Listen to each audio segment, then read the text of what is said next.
Commander Elias Ward stared at the medical readout, the blue light from the display casting shadows across his gaunt face. 3 months into the Proxima Centauri exploration mission, and his body was betraying him. "The treatment isn't working anymore, is it?" he asked, already knowing the answer. Dr. Jenna Hawkins, the expedition's chief medical officer and his friend of 15 years, placed a gentle hand on his shoulder. "The cellular degradation is accelerating. I've tried everything in our medical database, Elias." "How long?" His voice remained steady, the discipline of 20 years in the interstellar core holding firm. "A month, maybe less." Elias nodded, absorbing the news with the same methodical calm he applied to navigating asteroid fields or negotiating with the United Earth Council. "Keep this between us. The team needs to focus on the mission." The Harbinger had made history as the first human vessel to reach another star system. Their discovery of Proxima B's unexpected habitability and complex ecosystem had already secured their place in scientific legend. Elias refused to let his condition distract from what they'd accomplished. As he left the medical bay, the ship's alert system pulsed. Lieutenant Dominic Vega's voice came through the comms.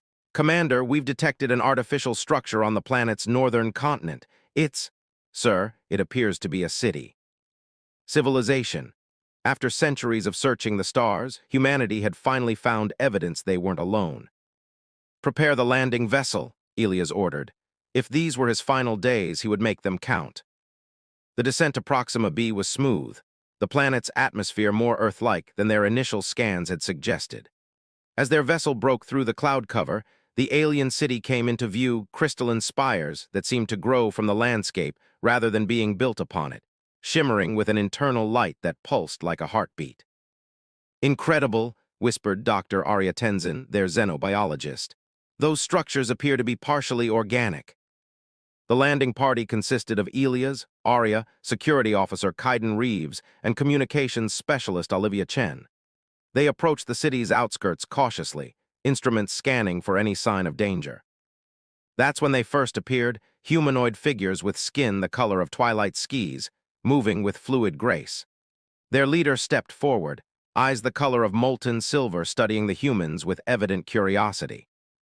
"They're beautiful," Olivia murmured, adjusting her universal translator. The tallest of the aliens, clearly female with flowing platinum blonde hair that contrasted strikingly with her silver-blue skin, approached Elias directly. Her movements were deliberate, elegant.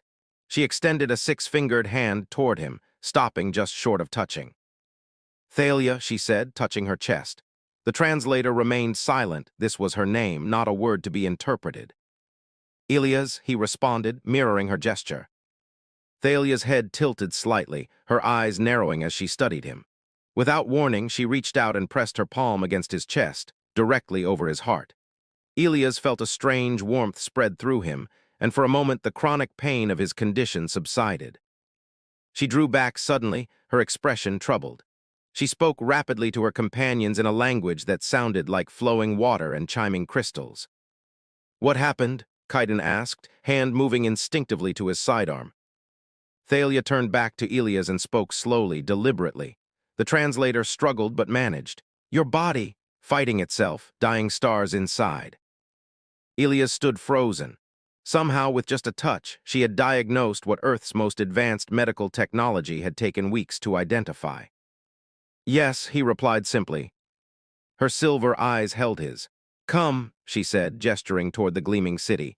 "Much to share before your stars burn out." As they followed Thalia into the alien metropolis, Elias felt something he hadn't experienced since his diagnosis, a flicker of hope. Not for survival, he'd made peace with his fate, but for meaning in his final days. Here, at humanity's first contact with an alien civilization, perhaps his ending could serve a greater purpose.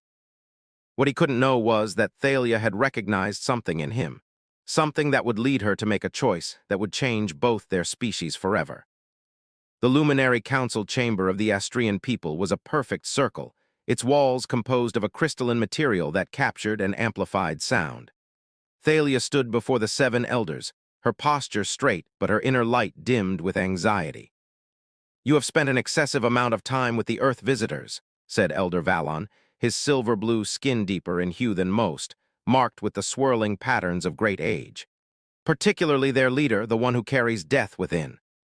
They have much to teach us, Thalia replied.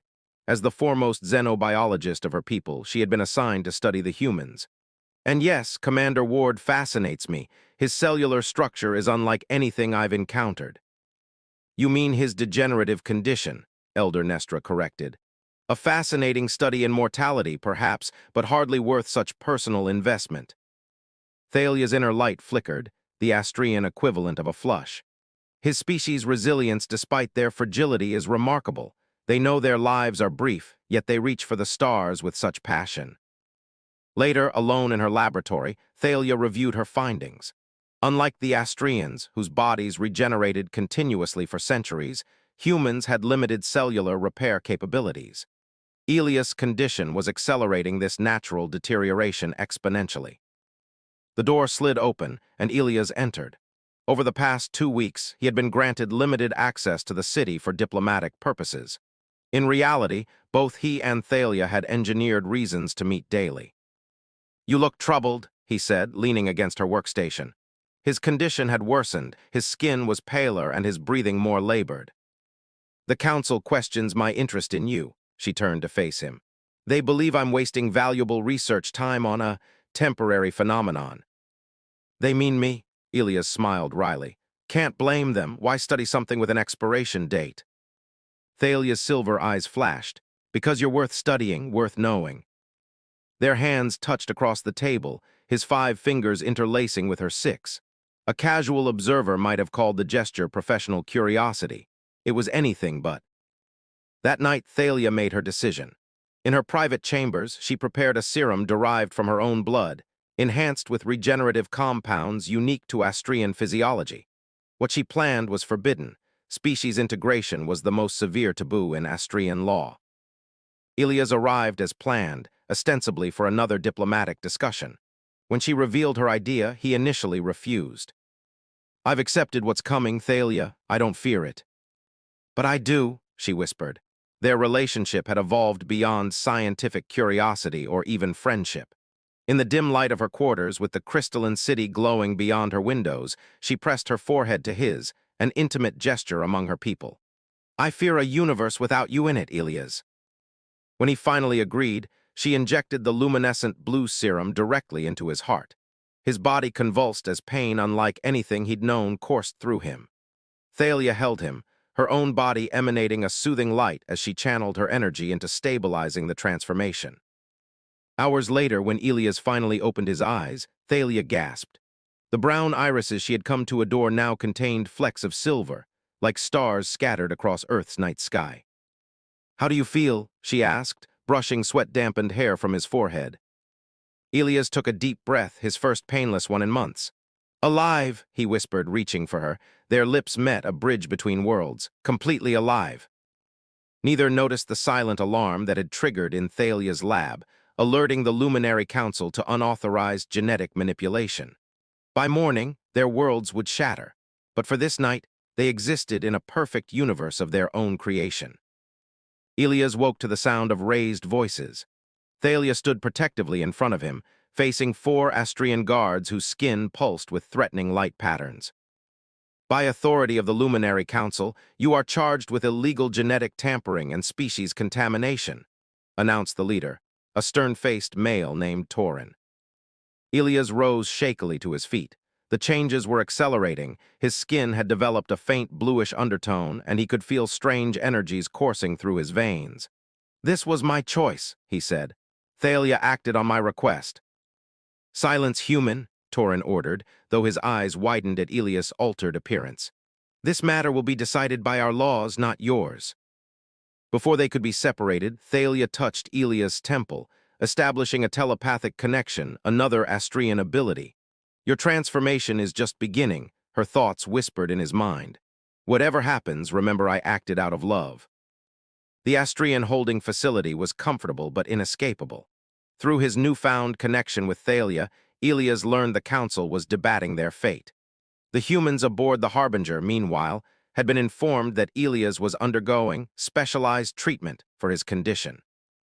On the 3rd day of his confinement, Elias discovered his first new ability, Frustrated by his imprisonment, he slammed his hand against the translucent barrier and watched in shock as energy crackled from his fingertips, temporarily disrupting the field. By the seventh day, he could manipulate the bioelectric current that Astrians used to power their technology. His skin now had a definite silver-blue sheen, and fine, luminescent patterns had begun to appear along his forearms. When Dr. Jenna Hawkins was finally permitted to visit, her medical scanner dropped from nerveless fingers. "Elias, your DNA, it's not entirely human anymore." "I know," he replied calmly, "and I don't regret it." Jenna's professional composure cracked. "The crew is in an uproar. Half of them think you've been brainwashed, the other half think you've been experimented on without consent. Kaiden is threatening military action if you're not released." "Tell them I'm fine, better than fine." Elias demonstrated by calling light to his palm, a soft blue glow that illuminated Jenna's astonished face. "Thalia saved my life. By turning you into something else. By helping me evolve." That night the barrier to his cell dissolved. Thalia stood in the opening, her expression urgent. "We must leave, now. The council has decided both of us are to be exiled, but your friends are planning an extraction that could lead to violence." As they fled through hidden passages in the crystalline city, Elias felt torn between worlds. The Harbinger had been his home for years, its crew his family. But his body now sang with Astrian energy, and his heart belonged to Thalia. They reached the outskirts of the city as dawn broke. Behind them, alarms wailed. Ahead lay the unexplored wilderness of Proxima B. "Your people will search for us," Elias said, taking Thalia's hand. The touch sent pleasurable currents between them, another new sensation of his hybrid physiology. "As will yours," she replied. "We belong to neither world now." Elias pulled her close, their foreheads touching in the Astrian gesture of intimacy. "Then we'll create our own." As they vanished into the alien forest, Elias felt a strange sense of freedom. He had come to this planet prepared to die as a human. Instead, he was beginning a new life as something unprecedented, a bridge between two evolved species, carrying the legacy of both in his transformed DNA. Behind them, the first shots were fired as humans and Astrians clashed at the city's edge. The beginning of a conflict that only Elias and Thalia, caught between worlds, might have the perspective to resolve. The valley they discovered 3 weeks into their exile seemed created specifically for them. A hidden pocket of perfect habitability nestled between towering crystal formations that concealed them from orbital scans. A small, clear lake provided water, while the native flora offered sufficient nutrition for both Elias' still partially human needs and Thalia's energy absorption requirements. They built a shelter from fallen crystal branches, Elias' new strength and Thalia's natural affinity for the material making the work go quickly. At night, their bodies glowed gently as they lay together, the patterns on their skin harmonizing and creating beautiful, shifting light displays across the crystal walls. "I never imagined exile could feel so much like freedom," Thalia murmured one evening, tracing the increasingly complex luminescent patterns that now covered Elias' chest and arms. His transformation continued steadily. His hair had developed silvery streaks, and his eyes were now more silver than brown. "I was prepared to die," Elias replied, pulling her closer. "Every day with you feels like stolen time, beautiful because it shouldn't exist." Their peaceful existence was interrupted when Elias began experiencing strange dreams, visions of deep underground caverns filled with ancient technology far beyond even Astrian understanding. The visions were accompanied by a pulling sensation, a compulsion to travel northward. "Your hybrid consciousness is connecting with something my people cannot perceive," Thalia theorized after Elias described another vivid dream. "The ancestral records speak of a civilization that existed on this planet before us, beings who ascended beyond physical form millions of years ago." "Why would they call to me?" Elias asked, rubbing his temples where a faint, new pattern was emerging, like a circuit diagram etched in light. "Perhaps because you are unique, a bridge between different evolutionary paths." They decided to follow the visions, tracking north through unexplored territory. As they traveled, they occasionally glimpsed signs of escalating conflict. Astrian scout ships and human drones engaged in territorial posturing, neither side willing to engage in open warfare yet, but the tension building dangerously. On the 12th day of their journey, they discovered the entrance, a perfectly circular opening in a sheer rock face, revealing steps that descended into darkness. As they ventured deeper, ancient systems awakened at Ilia's approach, illuminating their path. The central chamber took their breath away, a vast spherical room with a crystalline dais at its center, surrounded by what appeared to be control stations. When Ilias approached, the entire chamber hummed to life. "It recognizes you," Thalia whispered in awe. Holographic displays flickered into existence, showing images that chilled them both: the Astrian city and the human ship in orbit, surrounded by projected paths of destruction. Further images revealed massive energy buildups deep beneath the planet's crust, automated defense systems from the ancient civilization, designed to eliminate any species that engaged in conflict on their sacred world. The Ancient Ones were peacekeepers, Thalia translated from symbols appearing before them. This was their sanctuary, and they left guardians to ensure it remained untouched by violence. And now both our peoples are about to trigger those guardians, Ilias realized, horror dawning as the projections showed catastrophic planetary purification protocols initializing. "We have to warn them." As they raced back toward the surface, their bond deepened through shared purpose. The intimate moments they stole each night grew more intense, their hybrid energies intertwining in ways neither species had ever experienced. Their love was as unprecedented as Ilias' transformation, neither fully human nor Astrian, but something new and extraordinary. Reaching the valley where communications might penetrate the mineral interference, they prepared to break their exile.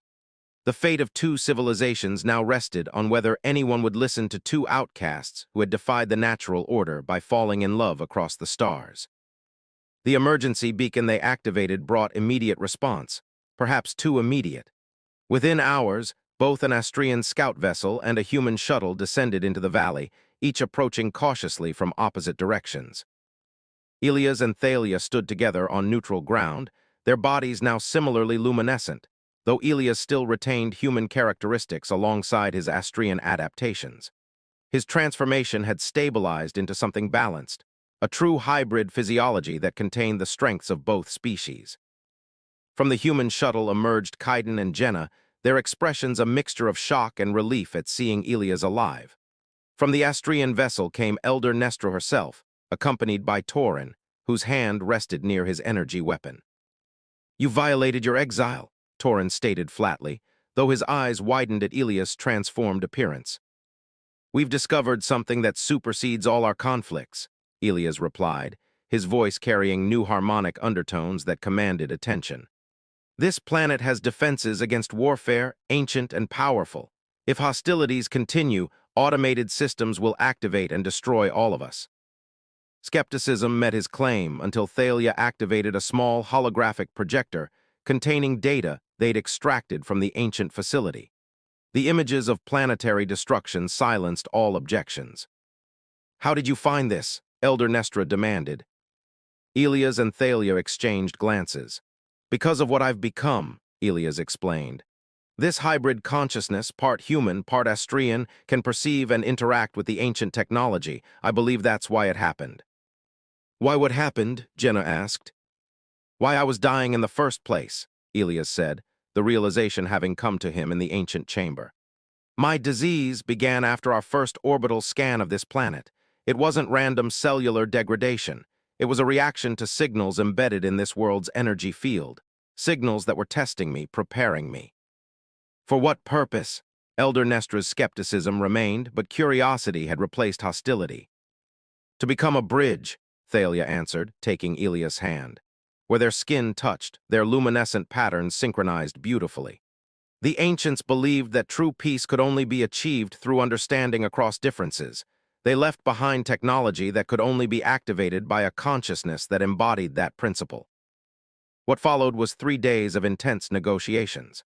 The ancient facility became neutral ground where human scientists and Astrian scholars worked side by side, guided by Ilias' unique ability to interface with systems that responded to neither species alone. On the final evening, as a formal peace accord was being drafted, Ilias and Thalia escaped the diplomatic commotion to return to their crystal shelter by the lake. Under the light of Proxima Centauri, they lay together, skin against skin, their bodies now perfectly attuned. I never imagined when I was dying that I would find not just life, but transformation, Elias murmured, tracing the delicate patterns along Thalia's spine. And I never imagined breaking our most sacred law would lead to saving both our peoples, she replied, her silver eyes luminous with emotion. Their kiss deepened, bodies entwining in the intimate dance they had perfected, a physical expression of the bridge they had become between worlds. The light they generated together suffused the crystal shelter, creating refracted patterns across the lake's surface that pulsed in rhythm with their synchronized heartbeats. Morning brought a new era for both species. The peace accord established a framework for cooperation, with Elias and Thalia designated as official intermediaries, their unique bond recognized as the living embodiment of what could be achieved through unity rather than division. Medical researchers from both sides worked to understand Elias' transformation, hoping to develop treatments for human diseases using Astrian biological principles without the full species integration that the Council still viewed with caution. As the human and Astrian delegations departed, Elias and Thalia remained in their valley, not as exiles anymore, but as ambassadors of a different kind. They had created something unprecedented, a shared life between stars, between species, between fundamentally different evolutionary paths. "Do you ever regret it?" Thalia asked as they watched the ships ascend into the atmosphere, becoming something neither human nor Astrian. Elias smiled, the silver in his eyes catching the sunlight. "How could I regret becoming the bridge that connects our worlds?" He placed his hand over his heart, the heart that now pumped blood infused with stardust, the heart that had been dying until love transformed it into something eternal. "I was never truly alive until I became neither."